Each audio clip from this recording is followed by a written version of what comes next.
నందు ప్రియమైనటువంటి దేవుని సంగమా, ప్రజలారా, స్నేహితులారా, మన రక్షకుడు మన ప్రభు అయినటువంటి యేసుక్రీస్తు పరిశుద్ధ నామంలో మీ అందరికీ శుభాలను తెలియజేస్తున్నాను. ఈ యొక్క ఉదయకాలం మరొకసారి దేవుడు మనకి ఇచ్చినటువంటి ఒక మంచి సమయాన్ని బట్టి దేవునికి వందనాలు చెల్లిస్తున్నాను. ఈ దినము క్రీస్తు శిలువ శ్రమల ధ్యానములో భాగంగా ఈ దినము వాక్యాన్ని మనం చదువుకుందాం. మత్తయి సువార్త 26వ అధ్యాయము 31, 32 వచనాలను చదువుకుందాం. అప్పుడు యేసు వారిని చూచి, రాత్రి మీరందరూ నా విషయమై అభ్యంతరపడెదరు. ఎలయనగా గొర్రెల కాపరిని కొట్టుదును, మందలోని గొర్రెలు చెదిరిపోనని వ్రాయబడి ఉన్నది కదా. నేను లేచిన తర్వాత మీకంటే ముందుగా గలిలయకు వెళ్ళెదను అనెను. ప్రార్థన. మమ్మల్ని మిక్కిలిగా ప్రేమించిన మా ప్రియ పరలోకపు తండ్రి, మీరు ఇచ్చిన యొక్క శ్రేష్టమైన నూతనమైనటువంటి దినాన్ని బట్టి మీకు వందనాలు చెల్లిస్తున్నాం తండ్రి. ఈ దినము ఈ చదవబడినటువంటి లేఖన భాగం ద్వారా మాతో మాట్లాడమని, మాకు బోధించమని యేసు నామములో అడిగి పెట్టుకుంటున్నాము తండ్రి. ఆమేన్. క్రీస్తునందు ప్రియమైనటువంటి దేవుని సంగమా, యేసుక్రీస్తు ప్రభువారు గెత్సెమనే తోటలోనికి ప్రార్థనకు వెళ్ళేటువంటి ముందుగా ఆయన ఒలీవల కొండ మీద, ఒలీవల కొండ దగ్గర తన శిష్యులను చూసి, అంటే ఎప్పుడు జరిగిందంటే ఆయన పస్కా భుజించిన తర్వాత భోజనము ప్రభురాత్రి భోజనం అయిపోయిన తర్వాత వారు ఒలీవల కొండకు వెళ్ళినట్లుగా చూస్తున్నాం. ఒలీవల కొండ దగ్గర యేసుక్రీస్తు ప్రభువారు తన యొక్క శిష్యులతో మాట్లాడుతున్నారు. ఈ రాత్రి మీరందరూ నా విషయమే అభ్యంతరపడెదరు. అప్పుడు దాకా 3.5 సంవత్సరాలు వారు స్నేహంగా ఉన్నారు. 3.5 సంవత్సరాలు సహవాసం, 3.5 సంవత్సరాలు దేవుని యొక్క పరిచర్యలో పాలిభాగస్తులుగా ఉన్నటువంటి వారు అందరూ కూడా అక్కడ ఆ సమయంలో వారందరితోటి మాట్లాడుతున్నాడు. ఈ రాత్రి మీరందరూ నా విషయమై అభ్యంతరపడెదరు. కాబట్టి జకర్యా గ్రంథాల్లో ఉన్నటువంటి ప్రవచనాన్ని, జకర్యా గ్రంథం 13:7 వచనంలో, ఖడ్గమా నా గొర్రెల కాపరి మీదను నా సహకారి మీదను పడుము, ఇదే సైన్యములకు అధిపతియగు యెహోవా వాక్కు, గొర్రెలు చెదిరిపోనట్లు కాపరిని హతము చేయము. కాబట్టి గొర్రెలు చెదిరిపోతాయి. కాపరి హతము చేయబడినప్పుడు గొర్రెలు భయపడతాయి, గొర్రెలు చెదిరిపోతాయి. కానీ ప్రభువుకి మనుషుల యొక్క ఆంతర్యం అంతా కూడా తెలుసు. అక్కడ అంటున్నాడు, పేతురు అంటున్నాడు 33వ వచనంలో, అందరూ అభ్యంతరపడినప్పటికీ నేను అభ్యంతరపడను, నిన్ను ఎరుగును అనను అంటున్నాడు. కానీ ప్రభు పేతురు యొక్క మనస్సును ఎరిగినటువంటి దేవుడు కదా. ప్రభు పేతురు యొక్క ఆంతర్యం ఎరిగినటువంటి దేవుడు కదా. ఈ రాత్రి కోడి కూయక మునిపే నీవు నన్ను ఎరుగునని 3 సార్లు చెప్తావని పేతురుతో చెప్పాడు. అయితే నీతో చావవలసి వచ్చినప్పటికీ కూడా నేను ఆ మాట చెప్పనే చెప్పను అన్నాడు. అందరూ కూడా అలాగనే అన్నారు, ఆమేనన్నారంట, ఆమేనన్నారు. అయితే యేసుక్రీస్తు ప్రభువారు తన యొక్క బిడ్డలను హెచ్చరిస్తూ ఉన్నాడు. ఆయన ప్రభు యొక్క హెచ్చరిక అది. ఈ రాత్రి మీరందరూ నా అభ్యంతరపడతారు ఖచ్చితంగా అన్నప్పుడు అక్కడ ఉన్నటువంటి వాళ్ళు ఎవరు కూడా మేము చచ్చినా సరే అభ్యంతరపడమంటారు. ఈరోజు మనము కూడా మన యొక్క ఆధ్యాత్మిక జీవితాన్ని దీన్ని కనుక పరిశీలన చేసుకుంటే, దేవుని దగ్గర ఎన్నో సందర్భాలలో మనం ఎన్నో తీర్మానాలు చేసుకుంటాం, ఎన్నో విషయాలు తీర్మానం చేస్తాం. ప్రభువా నీ వాక్యం నేను చదువుతాను, ప్రభువా నీ సన్నిధిలో నేను ప్రతిరోజు ప్రార్థన చేస్తాను, ప్రభువా ఆదివారం క్రమం తప్పకుండా సంఘానికి వెళతాను, ప్రభువా భక్తి కలిగినటువంటి జీవితం జీవిస్తాను. ఎన్నో విషయాలలో మనం ఏం చేస్తామంటే స్పష్టమైనటువంటి తీర్మానాలు చేస్తాం, ప్రతిసారి చేస్తూ ఉంటాం. కానీ ప్రతిసారి పడిపోతూ ఉంటాం.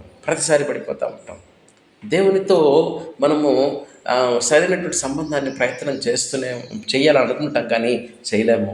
అయితే దేవుడు ఏంటంటే యేసుక్రీస్తు ప్రభువారు తన యొక్క శిష్యుల యొక్క మనసు నెరిగిన వాడు కాబట్టి ఆయన చెప్తున్నాడు, వాక్య లేఖనం నెరవేర్చవలసి ఉన్నది, వాక్య లేఖనం నెరవేర్చబడాలి. కాబట్టి ఖడ్గమా గొర్రెల కాపరి మీద పడుము, హతము చేయము, గొర్రెలు చెదిరిపోతాయి.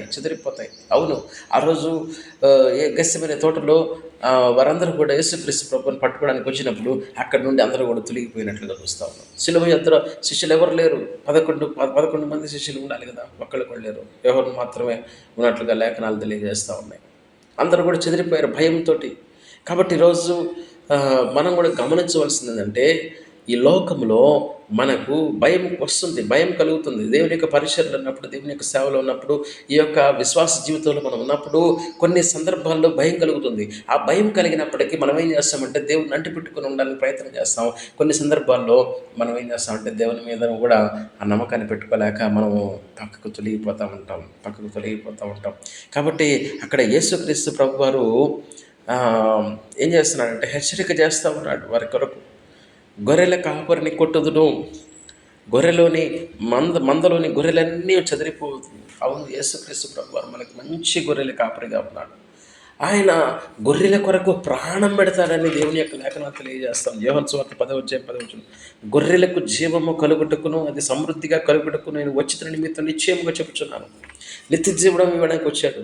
11 నేను గొర్రెలకు మంచి కాపరిని, మంచి కాపరి గొర్రెల కొరకు ప్రాణం పెడతాడు. నిజంగా ఎంత మంచి కాపురం మన దేవుడు, మన యేసయ్య. ఆయన ఎంత శ్రేష్టమైనటువంటి కార్యాన్ని సిలువలో చేయబోతున్నాడో. కాబట్టి గొర్రెల కాపరిగా ఉన్నటువంటి వాడు ఏం చేయాలంట? ప్రాణం పెట్టాలి గొర్రెల కొరకు. నిజంగా ఆయన ఏం చేస్తున్నాడంటే అక్కడ మనం కనుక బాగా పరిశీలన కనుక చేస్తే, నేను లేచిన తరువాత మీరు అభ్యంతరపడినా నేనేమనుకోవట్లేదు, మీరు ఎరుగునన్నా నేనేమనుకోవట్లేదు. కొన్నిసార్లు బాధ కలిగినప్పటికి కూడా ప్రభు క్షమాపణ కలిగజేసేటువంటి వాడు. దేవుడిని ఎరగమన్నాం, దేవుని సన్నిధిలో తీర్మానాలు చేస్తాం, సంతోషిస్తాడు, బాగానే ఉండేది. కానీ మనం దాన్ని సాధించలేక మనం ఏం చేస్తామంటే వెనకబడిపోతాం. అయినప్పటికీ కూడా దేవుడు ఏం చేస్తాడంటే క్షమాపణ ఇస్తున్నాడు. చూడండి 32 నేను లేచిన తర్వాత మీకంటే ముందుగా గలిలయకు వెళ్ళదను. కాబట్టి దేవుడు యేసుక్రీస్తు ప్రభువారు శిలువ మరణం పొంది ఆయన చనిపోయి సమాధి చేయబడి మూడో దినం మృత్యుంజయుడికి లేచిన తర్వాత నేను గలిలయలో ఉంటాను. అక్కడ ఎందుకు ఈ మాట ప్రభువు చెప్తున్నా అంటే, ఒకవేళ నువ్వు అభ్యంతరపడి దూరం అయిపోయినప్పుడు కూడా నేను క్షమిస్తున్నాను. ఒకవేళ నీవు అభ్యంతరపడి నీవు కొన్ని సందర్భాల్లో నన్ను విడిచి దూరంగా వెళ్ళిపోయినప్పటికీ కూడా నేను నిన్ను క్షమిస్తున్నాను, నిన్ను కనికరిస్తున్నాను, నీ ఎడల నా కృప ఉంటుంది. కాబట్టి నేను మీకంటే ముందుగా గలిలయలోకి వెళ్తాను. కాబట్టి గలిలయలో మనం కలుసుకోవాలా? ఎంత గొప్ప నిరీక్షణ అండి, ఎంత గొప్ప ధన్యత అండి, ఎంత గొప్ప ఆశీర్వాదం అండి, ఎంత గొప్ప దీవెన ఇది మనకి. మీకంటే ముందుగా నేను గలిలయలోకి వెళ్తాను కాబట్టి గలిలయలో మనం కలుసుకోవాలి. ఈరోజు నేను ఈ లోకంలో ఎన్నో సందర్భాల్లో దేవుని పట్ల మనం ఏం చేస్తామంటే మంచి తీర్మానాలు చేసి ఆ తీర్మానాలను పోగొట్టుకుంటూ ఉంటాం. కాబట్టి ఈరోజు నాతోటి ప్రభువు మాట్లాడుతున్నాడు. మన యొక్క పరిస్థితులు ఎలా ఉన్నప్పటికీ కూడా మనం దేవుని యందు నమ్మకం ఉంచి ఈ భక్తి జీవితంలో ముందుకు కొనసాగి ఒకవేళ పడిపోయినప్పటికీ కూడా దేవుడు ఏం చేస్తాడంటే నేను లేవనెత్తడానికి ఆయన సంసిద్ధుడిగా ఉంటున్నాడు. నీవు తనను తృణీకరించినప్పటికీ కూడా చూడండి, దేవుడు యేసుక్రీస్తు ప్రభు వారిని ఎవరు ఎరుగును అని పేతురు ఒట్టు పెట్టుకున్నప్పటికీ కూడా ఏం చేస్తున్నాడు? పేతురుని దేవుడు హక్కును చేర్చుకుంటున్నాడు. పేతురుతో మాట్లాడాలని, పేతురుని కలుసుకోవాలి, వారిని బలపరచడానికి. ఈరోజు మనం కూడా కొన్ని పరిస్థితుల్లో ఇలాంటి పరిస్థితుల్లోనే ఈ క్షణంలో మనం ఉన్నామేమో. గొర్రెల కాపరిని కొట్టినప్పుడు మనకి ఏ సహాయం లేదే అని మనం అనుకుంటున్నామేమో.